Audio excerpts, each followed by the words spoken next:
Sir ఇప్పుడు నార్మల్‌గా ఒక జాబ్ చేసే వ్యక్తి అంటే ఎవరైనా జాబ్ చేసే వ్యక్తి అంటే మిడిల్ క్లాస్ పీపుల్సే ఉంటారు మాక్సిమం. సో, వాళ్ళు ఎస్ఐపి చేయాలనుకుంటున్నారు. ఒక 10,000 తక్కువలో తక్కువ. వాళ్ళొచ్చిన ఇన్‌కమ్‌లో ఒక 10% ఒక రూ. 1,00,000 సంపాదిస్తున్నాడు. ఒక 10% 10,000 ఎస్ఐపి చేయాలనుకుంటున్నారు. ఇక్కడ మనం చూసుకున్నట్లయితే ఎన్ని ఇయర్స్ తర్వాత ఎవ్రీ మంత్ విత్‌డ్రా చేసుకోవచ్చు మనీ. 10,000 అనేది చిన్న అమౌంట్ అనుకుంటాం మనమందరం. కాకపోతే చాలామంది మిడిల్ క్లాస్ వాళ్ళకి ఇదొక ప్యాసివ్ ఇన్‌కమ్ లాగా వాళ్ళకి యాడ్ ఆన్ అవుతది. వాళ్ళ సాలరీకి కూడా ఇది హెల్ప్ అవుతది. సో, ఈ కాన్సెప్ట్‌లో ఈ స్ట్రాటజీలో ఏం చేస్తారు అంటే వీళ్ళకి ఎక్స్ అమౌంట్ ఏదైనా సరే అది 5,000 గానీ, 10,000 గానీ, 20,000 గానీ 8 ఇయర్స్ వరకు వాళ్ళు ఇన్వెస్ట్ చేసుకుంటూ వెళ్తారు ఎస్ఐపిలో. ఫండ్ అలొకేషన్, ఫండ్ సెలెక్షన్ ఇదంతా ఖచ్చితంగా మ్యాండేటరీ. సో, ఇన్వెస్ట్ చేస్తారు.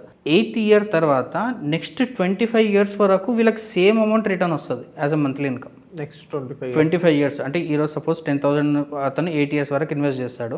8థ్ ఇయర్ తర్వాత 9థ్ ఇయర్ నుంచి నెక్స్ట్ 25 ఇయర్స్ వరకు సేమ్ 10,000 అతనికి రిటర్న్ అవుతుంది. అట్ ద సేమ్ టైం 10,000తో పాటు అడిషనల్గా 25 lakhs కూడా వస్తుంది లంసమ్.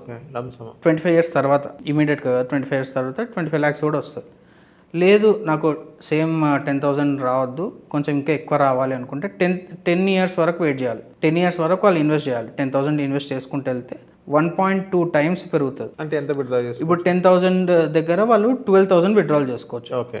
సేమ్ 25 ఇయర్స్ వరకు వాళ్ళు విత్‌డ్రాల్ చేసుకోవచ్చు. 12,000 విత్‌డ్రా చేసుకుంటే ఇక్కడ కార్పస్ ఎంత బిల్డ్ అయినట్టు ఉంటుంది? కార్పస్ ఈ 25 lakhsకి అబోవ్ ఉంటుంది. అప్రాక్సిమేట్గా 30 lakhs వరకు వస్తుంది. 30 lakhs వరకు కార్పస్ వస్తుంది. అండ్ ఇంకా అడ్వాన్స్గా ఇంకా కావాలి మాకు అంటే ఈ 12,000 కూడా సరిపోదు, 15,000 20,000 కావాలి అనుకుంటే వాళ్ళు 15 ఇయర్స్ వరకు ఇన్వెస్ట్ చేసుకుంటూ వెళ్ళాలి. వన్స్ 15,000 వరకు ఇన్వెస్ట్ చేసుకుంటూ వెళ్ళారంటే వాళ్ళు డబుల్ ద మనీ తీసుకోవచ్చు.